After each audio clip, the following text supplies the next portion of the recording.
they seem to have like sustaining power, and are actually trying to weave their way into the financial system in some sense. It's just a matter of it taking form more like that we can see in day-to-day use.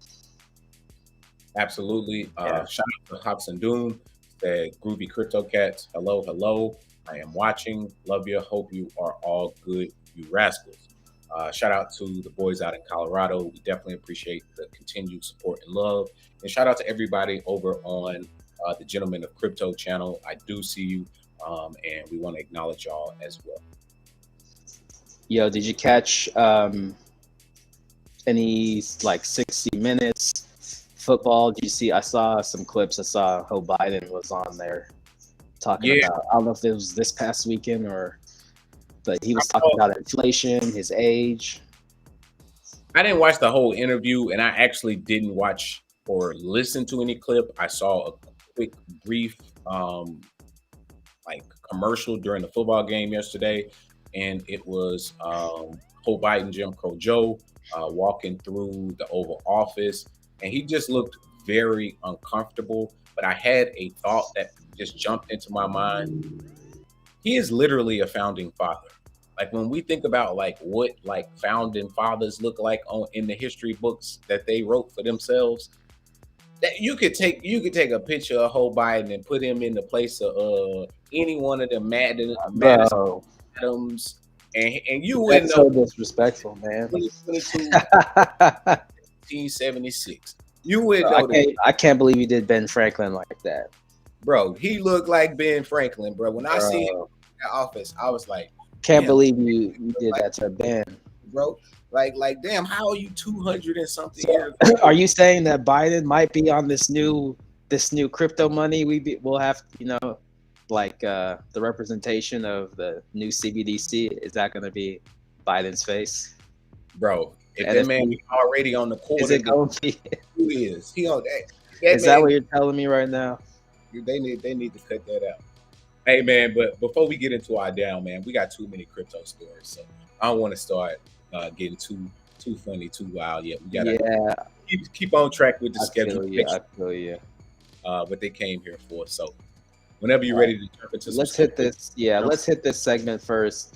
I just brought that up because we like to hit the analytics, and there was a couple things I wanted to look at.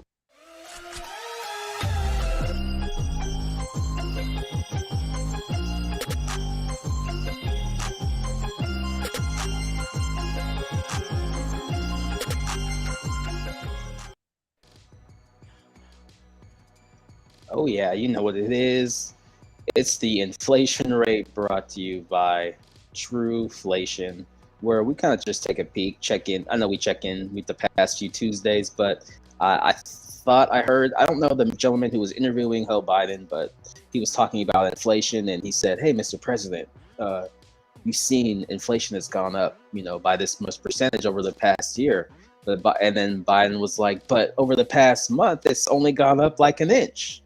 So just wanted to take a look and see at the monthly what inflation is. And for those of you who don't know, this is Truflation.com, where they use different categories to track and give you a better idea of what inflation is by tracking things like food and non-alcoholic beverages, housing, transport, utilities, health, alcohol, and tobacco, and give you an overall breakdown. I'm looking here at the month chart, so kind of looking from August 22nd, inflation coming in at 8.97%.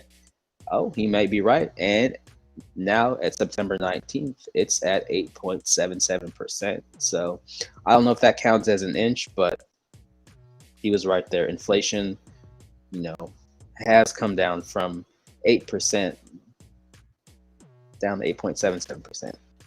So interesting look. Like telling me I'm paying, instead of paying $5 for a tank of gas, I'm paying $4.85. That's still fucking high.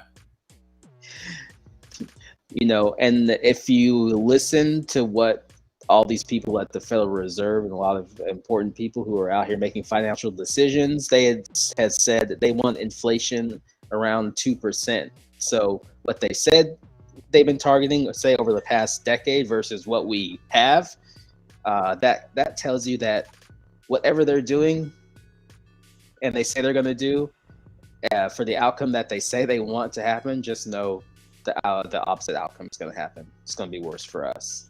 But if you take a look, just diving into the different categories, if we look at it over a year's term, we can look at it year to date. I'm in alcohol and tobacco. Inflation is at 6.46%. Transport, I know, people are going back to school, transporting. Inflation, looking at it, that is, let's look at it over a year's period.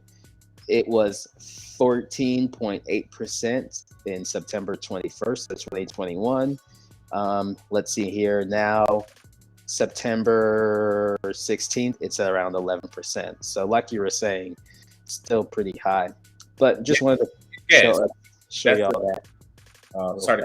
That's a great area to highlight is transportation costs. Yes, there has been a reduction in the price of oil and gas. However, or actually an increase in the price of those goods, but a cost offset, meaning that the price of actually filling up your vehicle has decreased during that period. But many of these other categories are either stagnant or have had slight increases.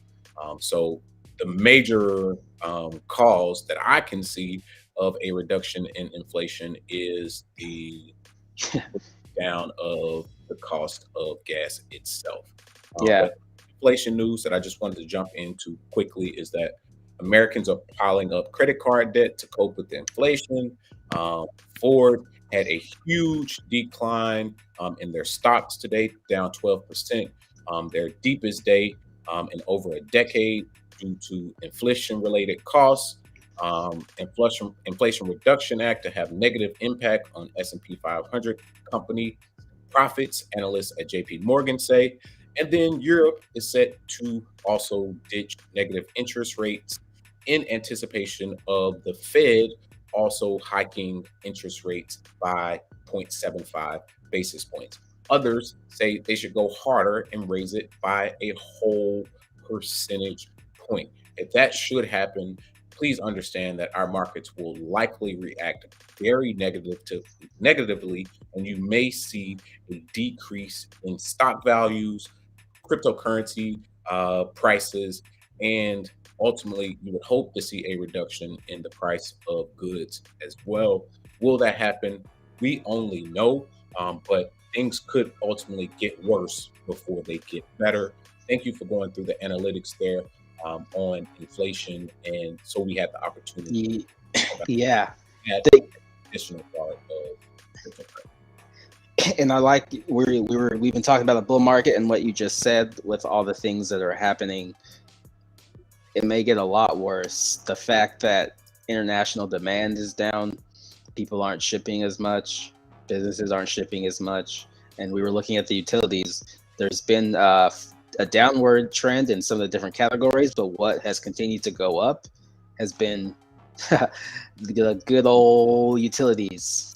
And energy prices are going to continue to go up, and we haven't even hit the heart of winter yet. We're just hitting the heart of hurricane season, right? So once that wave comes through, piled on with winter, piled on with the collapsing supply chain globally, the deglobalization that is going to be happening, and it's like the thing I think that I've come to learn is when people talk about globalization, it's like we're at the end of globalization right now. So all the people who are worried about globalization, it's not going to come in. Globalization is not what you think it is. We're at the end of globalization, meaning things are going to be more expensive. We're not going to be able to get the things that we wanted. Just-in-time ordering and manufacturing is done. So like you said, the value, as the Fed is tightening and making money harder to get, the value of the dollar is going to go up.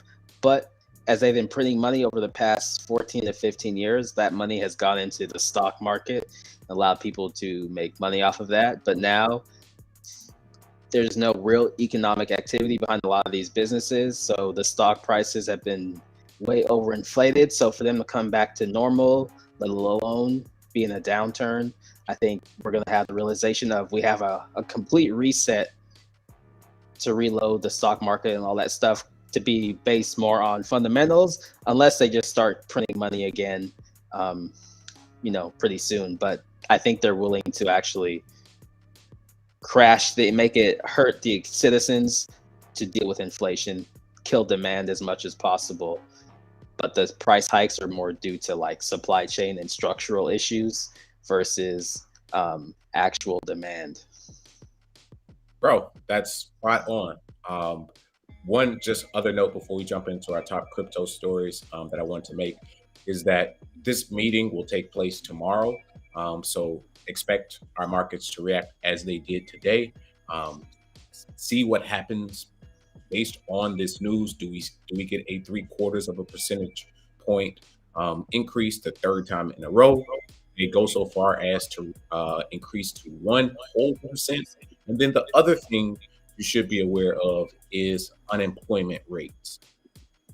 They aren't going to care that unemployment is up to 4.5%.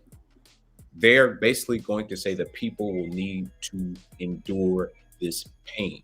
So expect unemployment rates to be higher than expected, and expect there to be a reaction because of that. What can they do? I don't know. But in a key speech at Jackson Hole, Powell said he was going to bring some pain to households and businesses, representing the unfortunate costs of reducing inflation. So, hey, man, hold on to the seat of your pants right now. We can't predict what will happen, but the news that we're receiving as far as inflation rates, interest rates increasing, unemployment rates also increasing, leads me and us here at the Crypto Rascals to believe that recession is not only here, but it may be here for the foreseeable near future. Prepare. Don't put all your eggs into the basket until we have the basket actually secured and stable. At this point, they say they're going to bring the pain, and hey, I might have to take them at their word on that. Yeah, pretty much. And they're working off of a lag, so